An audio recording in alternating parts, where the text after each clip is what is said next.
أعوذ بالله من الشيطان الرجيم.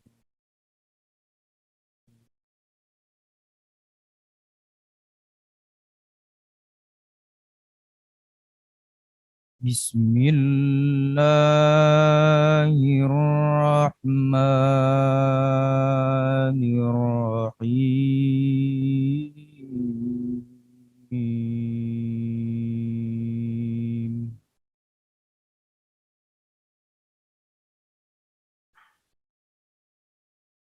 ألم تر إلى الذين أوتوا نصيبا من الكتاب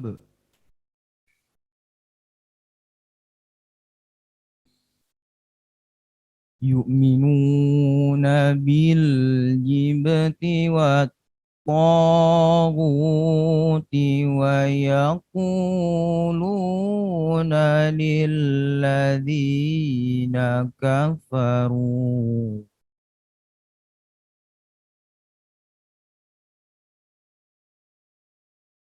ويقولون للذين كفروا هؤلاء أهدى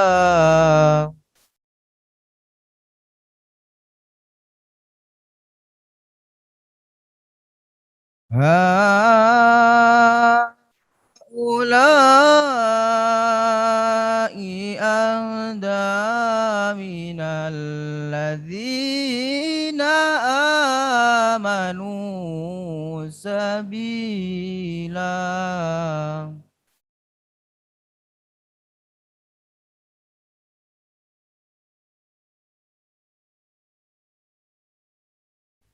أولئك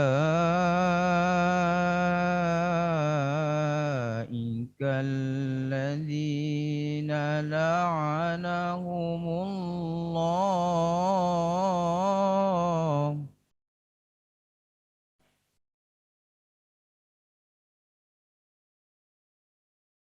ومن يلعن الله فلن تجد له نصيرا.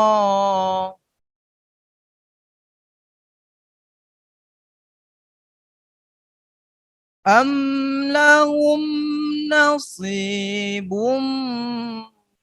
من الملك فإذا لا يؤتون الناس نقيرا.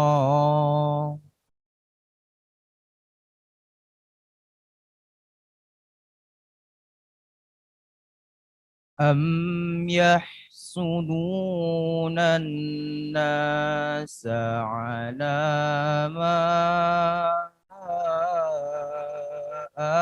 آتاهم الله من فضله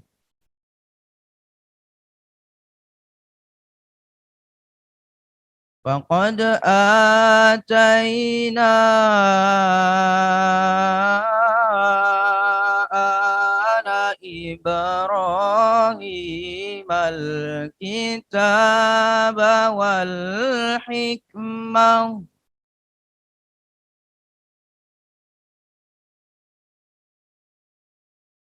وآتيناهم ملكا عظيما.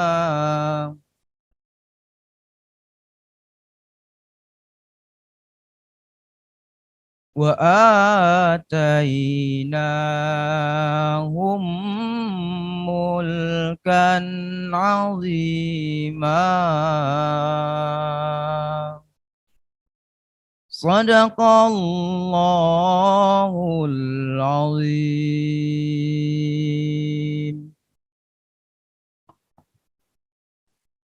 Sadaqallahul azim. Terima kasih kami ucapkan kepada Ananda Muhammad Fatih Kowi yang telah melantunkan bacaan ayat suci Al-Quran. Mudah-mudahan kita semuanya nanti bisa menjadi ahli Al-Quran. Amin ya rabbal alamin. Selanjutnya pembacaan doa. Pembacaan doa yang akan dipimpin oleh Bapak Ustadz Adnin. Kami persilakan dengan segala hormat. Bismillahirrahmanirrahim. Marilah sama-sama kita tundukkan kepala seraya mengangkatkan kedua telapak tangan kita, memohon kepada Allah Subhanahu wa taala agar acara ini berjalan dengan lancar dan apa yang kita niatkan, apa yang kita rencanakan diijabah oleh Allah Subhanahu wa taala. A'udzubillahi minasyaitonir rajim. Bismillahirrahmanirrahim. الحمد لله رب العالمين والصلاة والسلام على أشرف الأنبياء والمرسلين وعلى آله وأصحابه أجمعين. اللهم ربنا تقبل منا إنك أنت السميع العليم وتب علينا يا الله إنك أنت التواب الرحيم. اللهم ربنا اغفر لنا ذنوبنا ولوالدينا وارحمهما كما ربيانا صغيرا والجماع المسلمين والمسلمات مؤمنين والمؤمنات الأحياء منهم والأموات برحمتك يا أرحم الراحمين. اللهم أرنا الحق حقا وارزقنا اتباعه وأرنا الباطل باطلا وارزقنا اجتنابه. اللهم ربنا اغفر لنا ذنوبنا وذنوب آبائنا وأمهاتنا وأستاذنا والجميع المسلمين والمسلمات مؤمنين والمؤمنات الأحياء منهم والأموات برحمتك يا أرحم الراحمين. اللهم ربنا اغفر لنا ذنوبنا وكفر عنا سيئاتنا وتوفنا مع الأبرار يا عزيز يا غفار يا رب العالمين. ربنا آتنا من لدنك رحمة وهيئ لنا من أمرنا رشدا. ربنا آتنا في الدنيا حسنة وفي الآخرة حسنة وقنا عذاب النار. وصلى الله على سيدنا محمد بالأمي وعلى آله وأصحابه أجمعين. سبحان ربنا رب العزة عما يصفون والسلام على المرسلين walhamdulillahi rabbil alamin. Baik, terima kasih kami ucapkan kepada Bapak Ustadz Adnin yang telah memimpin doa kita pada acara hari ini. Baik anak-anak yang kami banggakan, sebelum kita mendengarkan seminar motivasi dari pembicara yang sangat luar biasa, terhimbau untuk seluruh siswa-siswi kami. Yang pertama tetap aktifkan kamera, ya, tetap aktifkan kameranya. Kemudian yang kedua, cari posisi terbaik, ya, karena informasi yang disampaikan adalah informasi yang sangat penting dan luar biasa. Pastikan kamu mendengarkan informasi ini dengan baik, ya. Cari posisi terbaik, jangan rame orang karena akan mengganggu kamu ketika mendengarkan informasinya nantinya. Kemudian pastikan paket data masih banyak, ya. Paket datanya masih banyak supaya jangan sampai nanti tengah perjalanan lagi seru-serunya nih, lagi seru-serunya dengarkan informasi, terputus, kan sayang sekali ya. Nah, bagi yang pakai wifi pastikan wifi-nya sudah dibayar nak ya, supaya nggak ada alasan nge-lag nggak bisa dengar, nge-lag sayang sekali karena informasi ini memang sangat-sangat luar biasa. Oke, sebelum terpanggil pembicara kita, saya ingin memperkenalkan terlebih dahulu, ya, memperkenalkan dan ingin menyampaikan prestasi apa saja sih sebenarnya yang sudah diraih oleh pembicara kita pagi hari ini, ya. Baik, yang pertama sebelum saya perkenalkan namanya, saya ingin membacakan prestasi yang telah beliau raih. Yang pertama, student of University of California, Berkeley, majoring in astrophysics. Jadi beliau merupakan seorang mahasiswi ya di University of California, Berkeley, jurusan Astrophysics. Kemudian prestasi apa lagi yang beliau raih? Ada Edward Frank Crabb Awardee for having a 4.0 GPA during the first semester as a freshman. Jadi kalau kita di sekolah itu kan menggunakan sistem nilai 80, 90. Kalau di kampus itu sistemnya ialah A, B, C, D. Dan kalau kamu dapat A semua itu IP-nya itu 4,0. Jadi beliau berhasil meraih IP 4,0, pencapaian yang sangat luar biasa. Kita di Indonesia juga agak susah dapat 4,0 apalagi di sana, tapi beliau berhasil mendapatkan IP 4,0, luar biasa sekali ya. Kemudian prestasi selanjutnya ada recipient of the Astronomy Department of UC Berkeley Scholarship, mendapatkan beasiswa. Prestasi selanjutnya ada President of the Undergraduate Astronomy Society of UC Berkeley. Prestasi apa lagi yang beliau raih? Iya, ada Research Interns at UC Berkeley Space Sciences Laboratory. Kemudian yang terakhir, beliau merupakan Education Facilitator at the Lawrence Hall of Science of UC Berkeley. Oke, dari melihat prestasi yang disampaikan, melihat prestasi yang tertera di sini, rasanya beruntung sekali siswa-siswi kita yang hadir pada hari ini bisa mendengarkan langsung motivasi yang akan beliau sampaikan.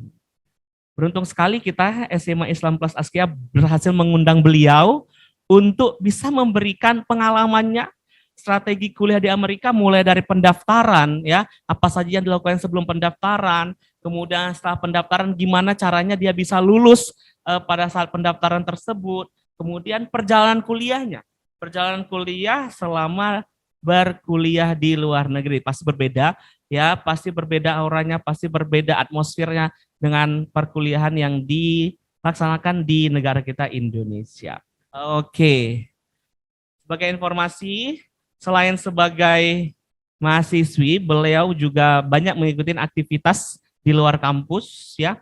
Jadi beliau sangat sibuk sekali. Makanya saya bilang berkali-kali, kita beruntung sekali. Kita beruntung sekali berhasil mengundang beliau dan beruntung sekali beliau masih mau meluangkan waktunya untuk membagi informasi dan pengalamannya kepada kita. Bagaimana kita ketahuin kan perbedaan waktu Amerika dengan Indonesia itu kan jauh sekali perbedaannya. Jadi bayangkan sudah pukul 9 malam di sana, tapi beliau masih mau untuk meluangkan waktunya berbagi pengalaman kepada kita. Oleh karena itu anak-anak, bagi yang betul-betul ada dalam hatinya tertanam, aku harus kuliah di Amerika, nah dengarkan semua informasi yang disampaikan. Tapi jangan cuma didengarkan, kita terapkan ya, supaya selain kenapa kalau dia bisa, kita juga harus bisa. Oke, jadi seminar hari ini ialah seminar motivasi tentang strategi kuliah di Amerika. Tapi nanti bisa juga, bukan hanya di Amerika ya, bukan hanya di Amerika, tapi kita juga bisa bertanya kepada beliau, selain kuliah di Amerika, kalau kuliah di, misalkan kamu tidak tertarik di Amerika, mungkin ada yang tertarik di Eropa, atau ada yang tertarik di Australia. Oke, mungkin persiapannya mungkin hampir terlalu jauh sekali perbedaannya, jadi bisa juga kita tanyakan nanti kepada pembicara kita yang sangat luar biasa nantinya ya. Informasi tambahan, beliau akan live langsung dari California, USA. Jadi teknologi dewasa ini memudahkan kita untuk bisa berkomunikasi, ya, untuk bisa berkomunikasi dengan orang lain dimanapun berada. Oke, siswa-siswi kami yang luar biasa. Pembicara kita sudah join ya bersama kita. Nah, mari sama-sama kita dengarkan ya, sama-sama kita dengarkan pemaparan dan informasi yang akan disampaikan oleh pembicara kita. Informasi sangat luar biasa. Gimana sih strategi kuliah di Amerika? Bagaimana pembicara bisa kuliah di Amerika? Gimana awal beliau mendaftar, kemudian perjalanan kuliah beliau selama berkuliah di University of California, Berkeley, majoring astrophysics. Oke, dengarkan dengan seksama, dengarkan baik-baik. Kalau nanti ada pertanyaan akan kami buka sesi bertanya ya. Karena saya yakin siswa-siswa SG ini punya animo yang sangat luar biasa untuk pendidikan, terutama pendidikan untuk keluar negeri. Kita cek dulu ya. Cek dulu ya. Kak Vira. Halo, Assalamualaikum. Oke, baik. Anak-anak, mari sama-sama kita sambut pembicara kita yang sangat luar biasa. Ya. Kepada kami panggilkan Kak Vira Fatmasifa. Oke. Nah, kepada Kak Vira Fatmasifa kami persilakan dengan segala hormat. Thank you. Coba share screen. Oke, bisa. Alright. Semoga jalan lancar. Bismillahirrahmanirrahim. Oke. Assalamualaikum warahmatullahi wabarakatuh. Halo semuanya. Perkenalkan, nama saya Vira Fatmasifa. And it's such a pleasure to be here. Hari ini saya mau bercerita sedikit tentang pengalaman saya kemarin ketika saya mendaftar untuk kuliah di luar negeri dan juga perjalanan kuliah saya di luar negeri. So, pertama-tama saya memperkenalkan diri. Sekali lagi nama saya Vira Fatmasifa. Saya sedang berkuliah di University of California, Berkeley atau UC Berkeley. Dan sekarang saya S1 tahun ketiga, jadi semester ke-5. Dan jurusan saya Astrophysics atau Astrofisika. So, let's first, aslinya kita agak santai aja dulu sebelum ke yang hal seriusnya. Kita cerita tentang pengalamanku dulu di UC Berkeley. So, first mungkin teman-teman banyak yang bertanya, Astrophysics, Astrofisika, apa itu belajar apa gitu kan. So, let's talk about it. Like, what is astrophysics? Astrofisika itu apa? Kenapa aku pilih astrophysics? So, basically, astrofisika itu adalah ilmu di mana kita mempelajari hal-hal yang ada di luar angkasa, yang ada di luar bumi, seperti bintang, planet, galaksi, bulan, everything, dan kita menggunakan konsep-konsep dan metode fisika untuk menganalisa hal-hal tersebut. So, this is really interesting for me. Ini sesuatu yang sangat menyenangkan sekali bagi Kak Vira, karena Kak Vira suka banget kayak kalau malam-malam gitu stargazing, ngelihatin bintang. Bahkan mungkin kayak nggak harus ada bintang, ngelihatin langit malam aja, kadang sepintas ngelihat nih matahari aja tuh kayak, wow, there are things outside of the earth. Ada hal-hal lain di luar planet kita yang kayak bisa dipelajari dan seru dipelajari. So, that's why I chose to do astrophysics. Dan mungkin kalau teman-teman ingin belajar lebih lanjut tentang astrophysics, let's chat more afterwards. Dan something else yang mungkin teman-teman bertanya, kenapa aku pilih UC Berkeley? Why did I choose my campus? So, kenapa aku pilih UC Berkeley? Well, obviously it's a good school. UC Berkeley merupakan public university nomor 1 di Amerika, dan juga merupakan university nomor 3 terbaik untuk space science and astronomy. So this is aslinya untuk Kak Vira, ini kenapa Kak Vira pilih UC Berkeley, karena untuk majornya Kak Vira, untuk astronomi, untuk astrofisika, UC Berkeley is the right campus for me. Program astronominya, astrofisiknya bagus banget, banyak profesor-profesor yang that I really look up to. Especially ini kalian bisa lihat di bawah ada foto Kak Vira dengan salah satu profesor Kak Vira, nama beliau Alex Filipenko. And the thing with me adalah dulu Kak Vira masih kecil tuh suka nonton dokumentasi, film-film astronomi, dan beliau adalah salah satu hostnya, kayak yang salah satu host dokumentari astronomi yang paling terkenal. So he's been my idol in astronomy for a really long time. One of the first person yang kayak membuat aku beneran pingin bisa belajar astronomi, belajar astrofisika, dan beliau ngajar di Berkeley. So ketika aku nerima letter of acceptance, keterimaanku di UC Berkeley, I'm like, I'm going because Alex Filipenko is here. Beliau adalah kayak salah satu orang pertama yang sangat menginspirasi saya untuk belajar astrofisika dan astronomi. Dan at the end of the day, kayak kemarin pas semester pertamanya Kak Vira ambil kelasnya beliau, Kak Vira email ke beliau, Kak Vira cerita, hey Professor, I'm Vira, I'm from Indonesia, I watched your documentary a lot. Dan terakhirnya beliau notice sama Vira gitu, kayak, hey Vira from Indonesia, gitu. So, it's just, until today, itu salah satu kayak pengalaman yang paling berkesan sama saya, and it's just, I feel like as soon as that happened, aku kayak, I realized, yes, I made the right choice, aku membuat keputusan yang benar untuk melanjutkan kuliahku di UC Berkeley. So that's why I decided to choose this school. It's just ini sekolah yang kayak paling cocok for me for what I want to do. Tapi mungkin untuk teman-teman bisa sekolah yang lain, nggak harus UC Berkeley. Di US banyak kampus-kampus yang lain, and we'll explore that later. But selain itu, apalagi kegiatanku di UC Berkeley, I'm doing lots of things. Ini beberapa saja yang sekarang aku jalani. So something that's actually mungkin teman-teman sering notice juga, kayak anak di Amerika itu kalau sambil kuliah biasanya sambil kerja.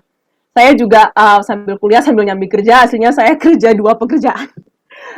So the first one that I'm doing adalah aku merupakan aku seorang education facilitator di Lawrence Hall of Science yang merupakan seperti science centernya UC Berkeley, dan ini open to public. So biasanya kayak ada pengunjung yang they want to learn about science. I'm one of the people yang kayak mengajari dan memfasilitasi tentang pelajaran sains kepada publik lewat Lawrence Hall of Science di UC Berkeley. This is my team, this is the building, dan selain aku kerja di bangunan museumnya, aku juga selama pandemi kemarin sering buat video YouTube untuk YouTube channelnya mereka to talk about space concepts. I made a series called Astrophysics Fridays. So, kalau kalian mau searching Astrophysics Fridays, Lawrence Hall of Science, you'll find me on YouTube as well.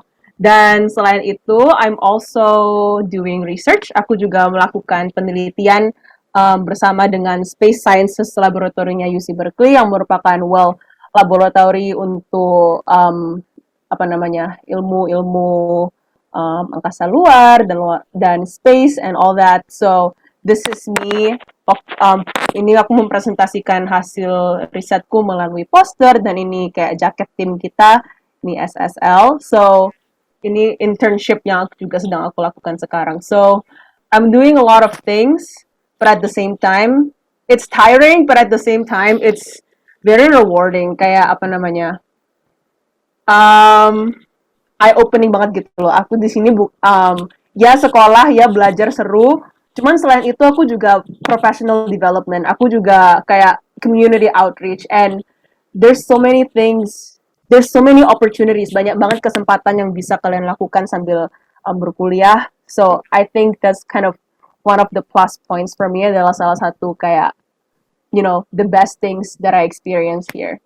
So yeah, itu sekilas aja sih kayak pengalamanku di UC Berkeley. So now I feel like it's time for me to share how I got into UC Berkeley. Karena teman-teman pasti juga kayak, wah keren banget, gimana caranya bisa masuk. Dan saya bersyukur banget bisa diundang untuk men-sharing topik ini dengan teman-teman semua, karena jujur saja kemarin ketika Kak Fira apply ke kampus, Kak Fira gak pakai agent sama sekali, beneran semuanya saya lakukan sendiri, and it's a lot, but it's so stressful, dan aku beneran berharap 2-3 tahun yang lalu ketika aku mendaftar ke universitas, ada seseorang yang bisa memberitahukan informasi ini kepada diriku. So now, aku sudah menjalaninya, I know the process, aku akan men-sharing step by step ini untuk teman-teman. So, semoga membantu. Alright, let's go. So, bagaimana cara mendaftar kuliah di luar negeri? This is the timeline. Ini timeline paling singkat. Kalau teman-teman mau mengambil satu hal saja dari presentasi ini, look at this slide, lihat slide ini, screenshot, and keep looking back at it. Lihatin lagi, sampai during the whole process, sampai akhirnya sudah submit. Because ini step by step-nya. Dan first thing yang harus aku tekankan, kalau mau apply ke US, kalian harus mulai dari semester 1 SMA kelas 3. Nggak bisa dari semester 2, you're too late. Karena pendaftaran itu biasanya mulainya Agustus, dan tutupnya tuh kayak awal Januari. Untuk kayak untuk penerimaan Agustus tahun depannya lagi gitu. Does that make sense? Masuk akal nggak? But yes, jadi kayak kalau beneran pengen kuliahnya ke luar negeri, apalagi terutama ke US ya, ini yang aku familiar stepnya, harus mulai dari semester 1 SMA kelas 3, because and even before that, it's much better. Tapi kalau kalian baru mulai mikirin semester 2, kelas 3, I'm sorry, it's too late. Kalau mau langsung, but you can also take a gap year. Kemarin Kak Vira juga kayak gitu. Kemarin Kak Vira lulus SMA nggak langsung kuliah, saya sempat gap year. Jadi gap year tuh kayak ambil setahun in between SMA dan kuliah. Dan karena emang Kak Vira ada project research yang lain, but I also use that time to apply to school. But yes, ini sekilas timeline bagaimana cara mendaftar kuliah di luar negeri, dan sekarang kita akan masuk ke detail masing-masing stepnya. Okay, good to go. Alright, moving on. Nah, pertama-tama nih yang paling penting, sebelum kita bisa mulai mendaftar, kita harus tahu terlebih dahulu kita mau kampus yang seperti apa. Kita mau kampus untuk jurusan apa, dan apakah kita mementingkan beasiswa atau tidak. So, misalnya nih contohnya, kalian teman-teman sudah punya gambaran nih, contohnya kemarin Kak Vira udah tahu, oh aku pingin nanti kuliah jurusannya astrophysics. Mungkin teman-teman pingin, oh nanti mungkin aku mau kuliah jurusannya biologi, kimia, engineering, art, begitu. So, the first thing that you can do is to do some research untuk pelajari terlebih dahulu. Sekarang kan kita insya Allah udah punya, access to internet yang kayak relatif lebih mudah kan. Google kan akan selalu ada di tangan kita. So, the first thing is to always just search something on Google. Contohnya, best US campus for biology. Kampus US terbaik untuk major blank, gitu contohnya. So, that's something that you want to do. Terus, misalnya teman-teman beneran pingin kampus yang bisa meng-offer beasiswa untuk international student. Karena kita kan dari Indonesia, kita bukan citizen Amerika, jadi kita dianggap murid internasional. So, you can also search that, bisa searching US University yang punya beasiswa untuk international student. Banyak sekali kayak daftar list di Google yang bisa kayak memberikan teman-teman kayak daftar lengkap all the places that you can apply to. So, that's something that you can do. Terus, and misalnya kalian udah searching, udah tahu, oke, kira-kira aku mau masuk kampus ini, pingin coba kampus 1, 2, 3, A, B, C, D. The next step adalah untuk searching, requirement atau keperluan untuk mendaftar kampus itu. Dan ini, it's actually so simple to search. I'm actually going to show you right now the process. Bentar, masuk ke sini lagi. Beneran kayak you just need to put it on Google dan oke, kita coba ya. google.com. Misalnya mau masuk UC Berkeley nih, UC Berkeley application requirements. It's the first thing. Ini link pertama yang langsung bisa kita lihat, ini langsung kelihatan apa saja yang kita perlukan untuk mendaftar. Kita perlu isi application. Kita perlu ada biaya pendaftaran, dan langsung kelihatan prosesnya seperti apa, deadline-nya kapan, ini deadline-nya ini November 30, see, it's so early, dan hal-hal apa saja yang kita butuhkan di sini. So, this is just an example, but as you can see, it's like so easy to find like the basic information. Untuk mendapatkan informasi yang paling basicnya itu, it's literally in your hands. Just Google. Google is your best friend. And yeah, so that's the first thing that you want to do. Kemudian, ini paling penting, ketika kalian melakukan survei, ketika kalian melakukan riset tentang, kampus-kampus yang ingin kita masuki, buat catatan, buat checklist, mau di HP, mau di buku. Kemarin tuh Kak Vira, sayang bukunya ketinggalan di Indonesia, nggak dibawa ke sini. Kak Vira tuh punya buku, terus untuk tiap kampus tuh Kak Vira buat checklist, oh aku perlu ini. Kampus B perlu ini, kampus C perlu ini. Jadi kayak semuanya di satu tempat, dan selama kita proses mendaftar tuh kita bisa kayak lihat balik, terus kayak cek progres kita. So, that's one tip that I will give you. Oke, lanjut. Setelah itu, tentunya ketika mendaftar ke universitas di Amerika, ada beberapa ujian-ujian yang harus kita ambil. Sama kan seperti di Indonesia ada kayak SBMPTN, begitulah. Tes masuk intinya kan. Dan kalau untuk Amerika, ada 2 macam tes yang harus kita ambil. Satu adalah tes masuk perguruan tinggi, dan tes kemampuan bahasa Inggris pastinya, karena kita murid internasional, kita bukan citizen Amerika, mereka mewajibkan kita punya tes kemampuan bahasa Inggris. So, tes masuk perguruan tingginya Amerika ada 2 macam, ada SAT, ada ACT. Ini kemarin Kak Fira ngambilnya SAT, but intinya sama, ini kayak dua tipe tes masuk perguruan tinggi juga, dan ini Kak Fira juga taruh linknya di sini untuk bagaimana mengakses informasinya, bagaimana cara daftar, dan ada juga di link-link ini seperti kayak latihan-latihan soal untuk tesnya nanti seperti apa begitu. Dan dan selain itu tentunya juga perlu tes kemampuan bahasa Inggris, bisa pilih TOEFL, bisa pilih IELTS. Kemungkinan teman-teman sudah agak familiar dengan nama 2 tes ini ya, TOEFL dan IELTS. Kemarin Kak Fira ngambilnya TOEFL. Kebanyakan sih kampus di US menerima dua-duanya, boleh TOEFL, boleh IELTS, boleh. Cuman kalau nggak salah ada beberapa kampus yang cuma nerima TOEFL. Jadi itu kemarin salah satu kampusnya Kak Fira ada yang kayak gitu. Jadi makanya Kak Fira milihnya TOEFL biar kayak langsung satu tes dapat semuanya. So, makanya itu kayak penting banget untuk ini yang pertama tadi, searching dulu, pelajari kebutuhan-kebutuhan untuk apply masing-masing kampus itu apa, minta tes-tesnya apa-apa aja. So, here's something that you should do the first time. Dan I suggest ini dilakukan sedini mungkin, jangan kayak last minute baru kalian searching kampus, baru daftar tes, baru belajar tes, because it takes time dan kita nggak bisa kayak instan prosesnya ini. Jadi kayak semakin dini semakin baik. Oke? Alright, moving on. Nah, setelah ini setelah kita sudah mikirin tes, mikirin kampus yang pengen dimasuki, ketika bulan Agustus itu biasanya di mana kampus-kampus ini mulai buka aplikasi pendaftaran. Dan biasanya ini dilakukan full secara online. I think these days udah nggak perlu lagi kayak kirim post, kirim mail, semuanya kayak upload, submit online.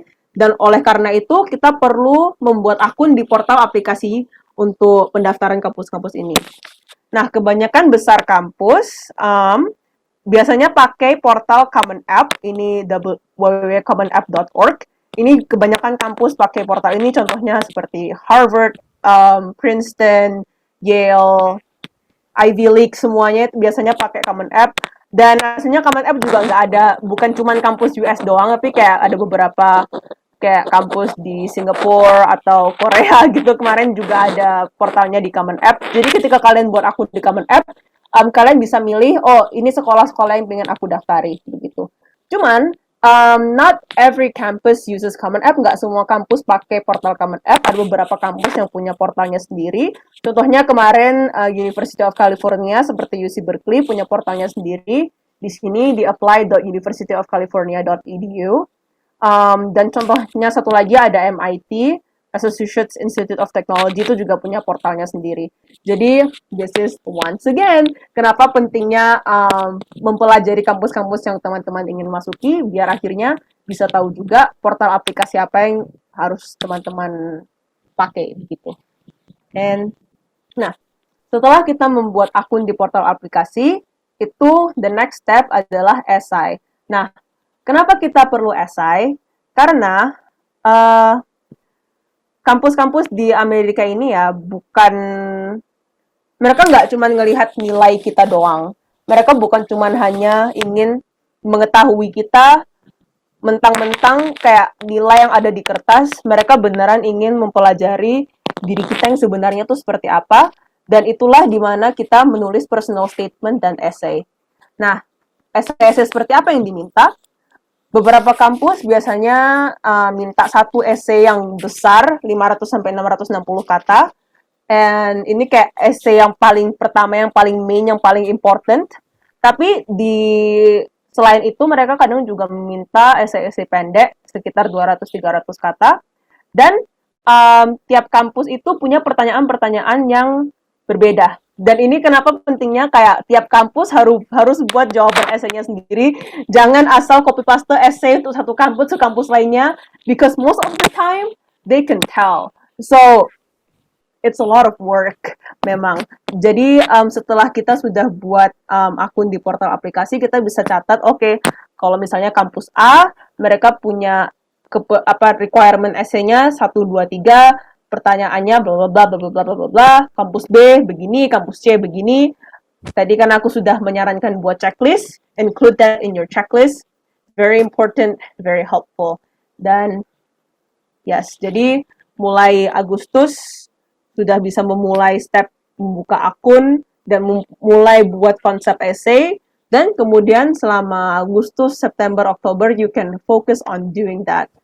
Nah, satu hal lagi yang juga harus dimulai secara dini adalah mengerjakan aplikasi pendaftaran ke US ini nggak selalu bisa seluruhnya dikerjakan secara sendiri.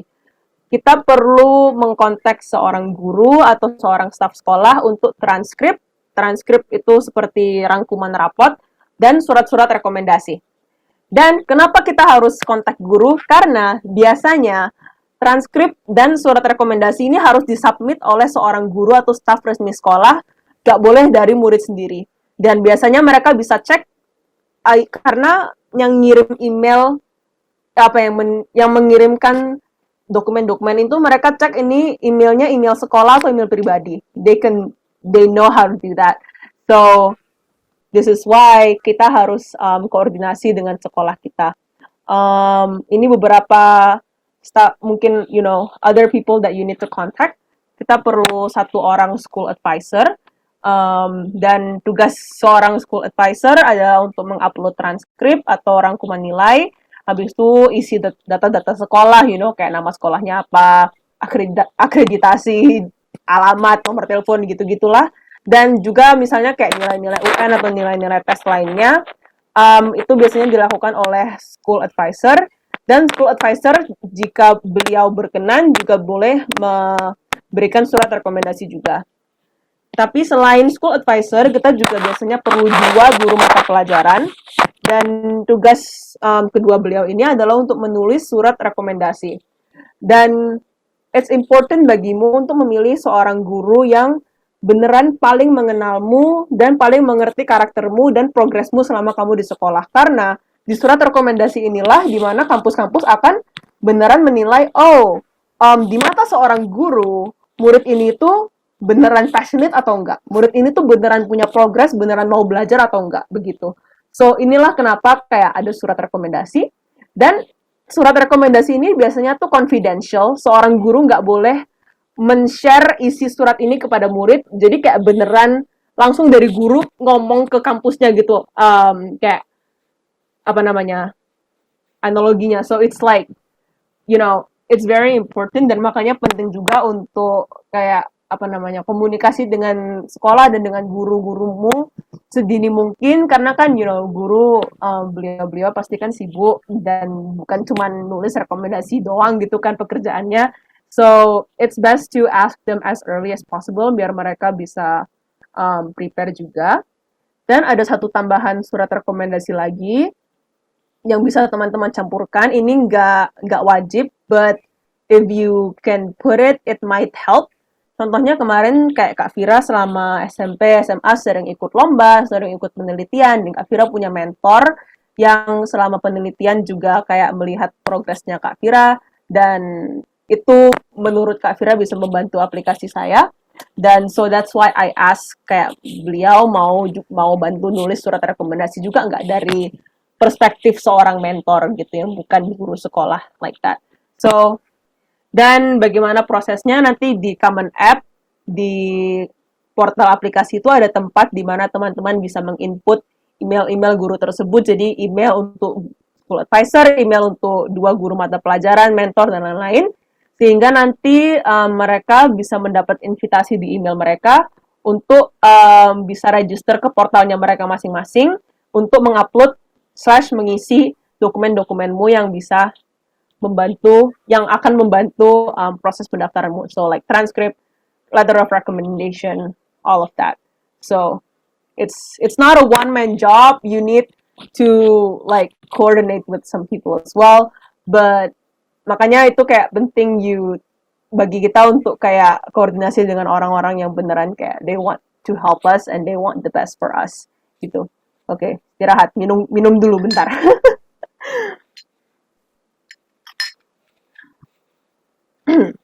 Oke, lanjut. Alright, so kita sudah prepare semuanya step-step awal, sudah kontak guru, sudah konsep essay. Well, it's time to work on your essay. Dan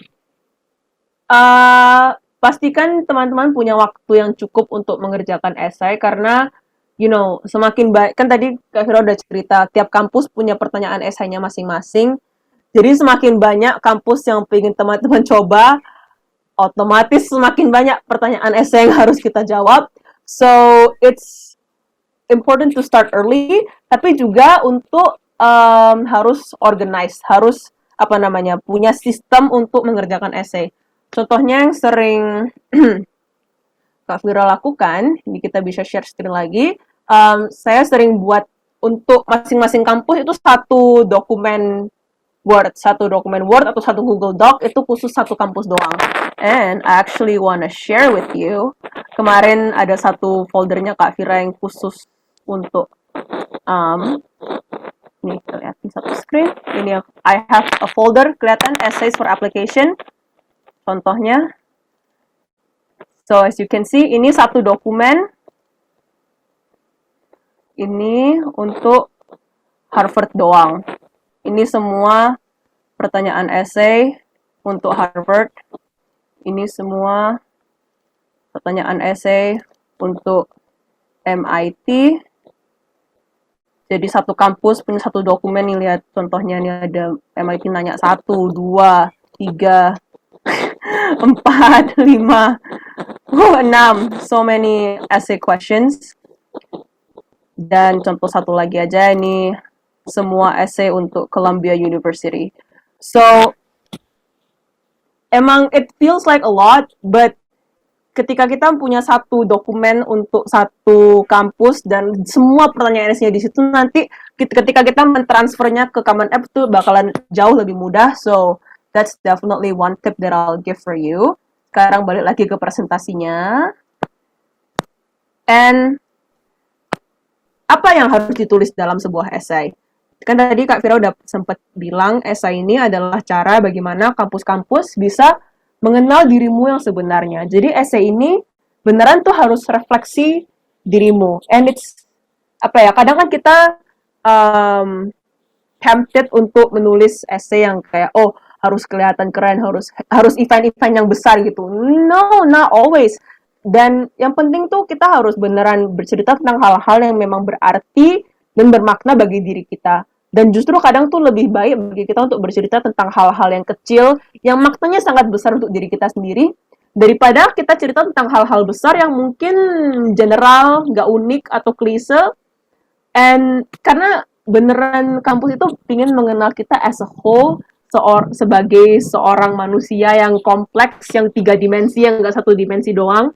So, that's why essay is really important. Contohnya kemarin, kayak Kak Fira, salah satu essay-nya Kak Fira cerita tentang kelas bahasa Inggrisnya Kak Fira yang beneran sastra bahasa Inggris yang membuatku lebih confident untuk bisa bicara bahasa Inggris dan untuk bisa sharing dengan bahasa Inggris. And itu kan hal kecil, kayak cuman sekedar kelas bahasa Inggris di sekolah.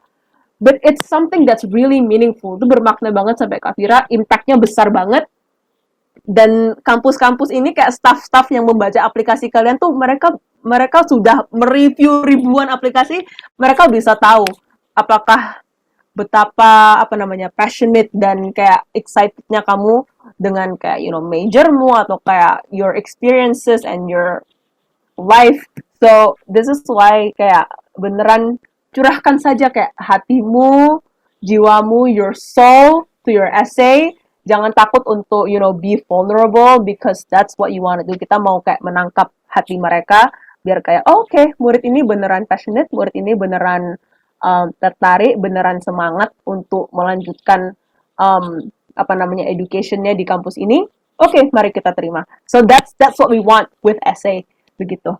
And selain essay ada juga beberapa dokumen-dokumen pendukung yang bisa membantu aplikasi kita. Well, obviously, yang paling penting kalau teman-teman ada menang lomba atau ada prestasi, sertifikat-sertifikat include all of that di scan atau di foto yang clear, yang jelas, itu nanti ada bisa ditunjukkan, bisa dilampirkan juga di aplikasinya teman-teman. Kemudian, jika misalnya teman-teman orang yang sangat artsy, yang sangat seni, kita bisa mengikutkan portfolio juga. Jadi bisa berisi video-video, foto, tulisan. Jadi misalnya teman-teman pengen jurusannya tari, musik, arts, puisi, novel, cerpen, English, writing, sastra, you can include that as well. Saran dari Kak Vira sebaiknya teman-teman melampirkan portfolio seni hanya kalau emang pengen mengambil jurusan seni. Karena kadang kalau misalnya aslinya jurusannya science, tapi habis itu memberi portfolio seni, kampusnya biasanya bingung. Terus jadinya kayak malah kadang jadinya nggak keterima. Karena kemarin Kak Vira juga kayak gitu. Kemarin saya apply ke Columbia University jurusannya astronomi, tapi habis itu ngasih portfolio dance, kayak Kak Vira suka nari. Tapi terakhirnya malah di reject karena it's not balanced gitu. So if you do wanna include a portfolio, sebaiknya kalau emang mau jurusannya seni, lebih ke arah seni yang berhubungan dengan kayak karya-karyanya teman-teman. Dan ada juga dokumen-dokumen pendukung lainnya, mungkin teman-teman bisa punya CV atau resume atau LinkedIn, bisa cantumkan link LinkedIn gitu, dan bisa juga kayak kasih daftar prestasi, foto-foto kalau misalnya teman-teman menang lomba atau ada prestasi lain-lainnya. Dan karena biasanya di bagian akhir application itu ada bagian namanya additional information, dan ini tuh beneran blank, kosong, you can put anything you want di situ, dan itu gunakan. Jangan, as much as possible, jangan dikosongin. Karena itulah tempat di mana teman-teman bisa memasukkan kayak dokumen-dokumen pendukung lainnya. Dan karena itu cuma text box, biasanya I recommend kalian upload ke Google Drive atau ke Dropbox. Terus kan itu bisa share link, itu nanti kalian taruh link-linknya di kolom additional information begitu. Jadi, you know, it's things that can help you, bisa membuat aplikasi teman-teman lebih kuat. Kenapa nggak dilakukan? Ya kan? Why not? Why not? Exactly. So yeah, this is that. Dan setelah itu, ini biasanya proses yang paling mengambil waktu lebih lama, bisa kayak 2, 3, 4 bulan, karena kayak konsep essay ini beneran, it takes time to develop. Tapi setelah sudah selesai, ini biasanya mulai akhir Oktober, November gitu, teman-teman sudah bisa mulai revisi essay teman-teman dengan antara guru dan juga dengan keluarga atau teman terdekat. First things first, of course, mau kuliah di Amerika, essay-nya harus ditulis dalam bahasa Inggris. So, for sure, cek essay kalian dengan guru bahasa Inggris untuk, cek grammar, structure, punctuation, dan lain-lainnya. Because it's very important, for your essay to be, untuk ditulis dalam bahasa Inggris yang baik dan benar. Tapi juga selain itu, teman-teman juga bisa share essay teman-teman dengan keluarga atau teman-teman kalian yang terdekat. Jika teman-teman merasa nyaman untuk men-share itu untuk kontennya.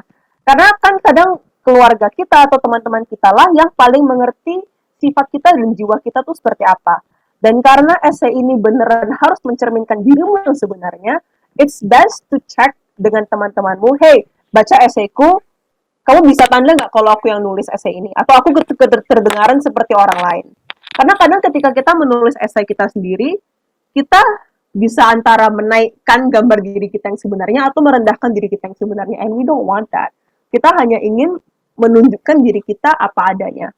And so that's why it's important untuk cek beneran apakah dirimu terrefleksikan dalam essaymu. So, aku merekomendasikan untuk cek dengan teman-teman atau keluarga terdekat. But if you're not comfortable to do that, jika teman-teman kayak merasa aku nggak nyaman deh kayak sharing essay pendaftaran gue dengan mereka, well, that's up to you as well. Dan ya, setelah itu selesaikan juga detail-detail aplikasi. Di aplikasi biasanya ada kolom prestasi, bisa isi sampai dengan 5 prestasi.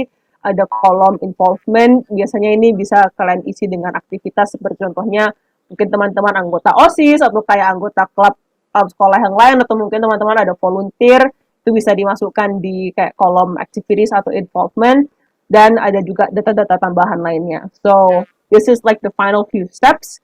Kemudian jangan lupa double check dengan sekolah, dengan guru-guru untuk transkrip, untuk surat rekomendasi, karena contohnya nih bagi misalnya kalau kampusnya deadline-nya 1 Januari, transkrip dan surat rekomendasi juga harus disubmit dengan deadline yang sama. Jadi juga harus mengikuti deadline yang sama begitu. So it submitted at the same time.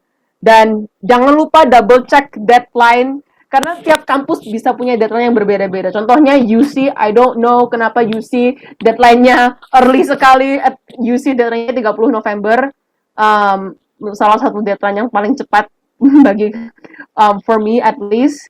Dan tapi habis itu biasanya kampus-kampus lain seperti Harvard, MIT, Columbia itu 1 Januari, kayak Brown, Amherst kalau nggak salah itu 2 Januari. Jadi biasanya tuh kayak awal-awal Januari atau pertengahan Januari. Ada beberapa kampus yang kayak sampai Februari, Maret. So double check deadline-nya kapan, karena tiap kampus bisa berbeda-beda. You can have more time, you can have less time. Dan jangan lupa submit. There's kadang kita bisa sudah memasukkan data semua dalam portal aplikasi, essay semua udah masuk, tapi kita lupa submit. Gerem kan? Jadi makanya all your hard work for nothing. Jadi kayak make sure beneran udah submit ketika you know semuanya sudah terisi. Habis itu relax. Sudah selesai dengan proses aplikasinya. For now. Tapi biasanya setelah deadline, there are other things that you can figure out. Nah, sekarang kita ngomongin masalah beasiswa atau financial aid. Bagaimana kita bisa afford, bagaimana kita bisa mendapatkan bantuan finansial untuk sekolah di Amerika. Nah, kenapa ini setelah proses submit? Karena biasanya kampus-kampus aplikasi beasiswanya itu kayak nggak sekalian, tapi punya aplikasinya sendiri, dan biasanya deadline-nya tuh lebih lama. Kayak biasanya Maret, Februari gitu, nggak kayak awal Januari. Dan here's the thing, tidak semua kampus di Amerika punya beasiswa yang full, yang beneran kayak full funded untuk murid internasional. Mungkin ketika teman-teman research bisa lihat kayak term-term seperti ini, ada yang namanya FAFSA.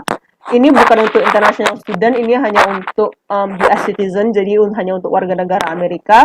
Tapi ada yang namanya CSS profile, ini bisa untuk international student. Ini kita bisa isi agar bisa dapat bantuan finansial dari kampus kita. Cuman sekali lagi nggak semua kampus menerima CSS profile. So itu juga bisa sesuatu yang teman-teman pelajari terlebih dahulu. Namun ada juga tetap ada beberapa kampus yang memang menyediakan beasiswa untuk murid internasional full. Well, it depends. Sometimes full, sometimes not. Tapi kayak sejak kamu diterima tuh kayak langsung, oh kamu diterima dengan beasiswa sekian. Ada beberapa kampus yang kayak gitu. Contohnya kayak Georgia State University, Colorado State University, Babson College.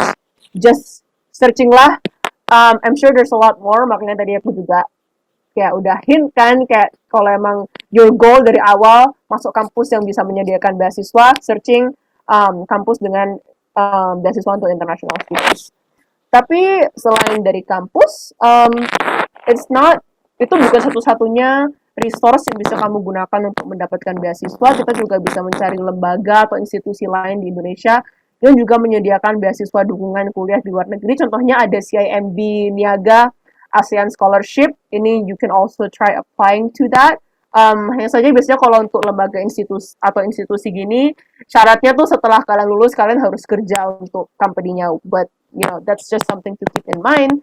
Tapi, it's available if you want to try.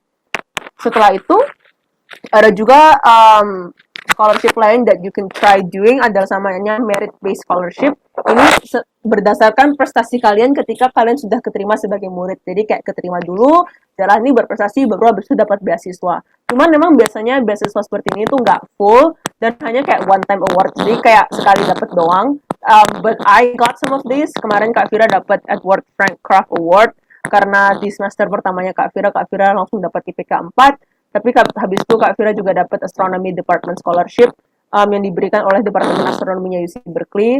Karena kemarin Kak Fira punya banyak prestasi penelitian research di bidang astronomi, so the department gave that to me. Dan ada juga external scholarship lain dari institusi-institusi di Amerika atau sektor kampus yang lain. Contohnya mungkin kampus kalian punya asosiasi alumni yang menyediakan beasiswa. Kemarin Kak Fira juga dapat dari Alumni Association-nya UC Berkeley, atau mungkin dari International Office atau kayak lembaga-lembaga lainnya. There's lots out there, you just need to search, and many more resources out there, you just need to search, you just need to look, you need to know where to look, and yes, you'll never know what you're gonna find. So, jangan berkecil hati. Most of the time, there's help. Kayak akan ada bantuan bagi kita untuk secara dana untuk bisa melanjutkan education kita di Amerika. So, yes. And then after that, setelah kita mensubmit pendaftaran, kadang kampus akan berkomunikasi sama kita lewat email, mungkin mereka minta dokumen-dokumen tambahan, baik mereka reach out ke murid atau ke guru, makanya rajin-rajinlah memantau emailmu selalu. Dan sometimes beberapa kampus akan ada yang menghubungi kita untuk melakukan interview. Dan interview ini biasanya kalau kita kerja, kalau apply kerja, kita dapat interview tuh langsung berarti, oh aku naik level berikutnya. It's not always the case untuk kayak sekolah di luar negeri ini hanya untuk suplemen tambahan bagi kampusnya, bukan berarti dapat interview, bukan otomatis berarti kesempatan keterima lebih tinggi, tapi nggak dapat interview juga bukan berarti kesempatan keterima lebih rendah. So it's just kayak sometimes it happens, sometimes it doesn't. Dan biasanya akan dilakukan dengan secara virtual lewat video call antara Skype, Zoom, Google Hangout, etc. Dan biasanya akan dilakukan dengan murid atau alumni sekolah tersebut yang juga dari Indonesia. Jadi kemarin Kak Fira interview sama Princeton tuh dengan kayak murid PhD-nya Princeton yang dari Indonesia, interview dengan Stanford itu juga dengan alumninya Stanford yang orang Indonesia. So biasanya mereka akan melakukan things like that. So you can speak with them in Indonesian or in English. I still did in English. Dan biasanya koordinasi mengenai jam dan waktu itu dilakukan secara email, langsung dengan orang yang akan menginterview. Makanya penting sekali untuk always check your emails because people might contact you, and then you wait. Prosesnya lama sekali, bisa minimal biasanya 5, 6, 4 bulan, but it can be even longer than that. Tapi at this point you're done. This is as much as you can do. Dan biasanya kita terima pengumuman keterima itu akhir Maret atau awal April, dan biasanya kita akan menerima email dan letter of acceptance, jadi kayak surat keterima, dan kita dikasih waktu untuk menerima atau menolak offernya sampai pertengahan atau akhir Mei. Dan ini beneran penting, kalau emang diterima jelaskan aku terima, dan kalau emang ditolak beritahu kampusnya aku menolak gitu, karena kalau kalian gantung contohnya ini malah bisa bermasalah, malah bisa nanti mereka memblacklist kalian. So it's like just follow their rules. And let's be honest, it's so stressful, it's a lot. Mendaftar kuliah ke luar negeri itu, it's not easy. No one said it's going to be easy. Like I've been there, I know what I've been through. Aku selama ngisi aplikasi pendaftaran banyak nangis, banyak mempertanyakan kemampuan diriku sendiri. But if you have big dreams, itu kayak at the end of the day akan worth it semuanya. So you got this. I think kamu berhak berada di sini. Kamu berhak menjadi salah satu representasi orang Indonesia di Amerika, and you deserve to be here as much as everyone else. You deserve to be this representation di antara orang-orang Amerika yang lainnya. So, if you want more resources, kalau kalian teman-teman ingin info lebih banyak, I have a YouTube channel, promosi dikit. Dan aku punya video ini, ada di sisi kanan, How I Got Into UC Berkeley, ada di channelnya Kak Fira. So, if you want kayak info yang khusus untuk UC Berkeley doang, you can also check that out. But that's it from me. thank you so much sudah sekali lagi untuk mengundang saya di acara kali ini. I hope semoga berguna, semoga bermanfaat, dan I believe in you. You got this. Semangat. Dan if you want to talk more with me, ini beberapa cara teman-teman bisa kontak Kak Fira. So that's all from me today. Yeah, thank you.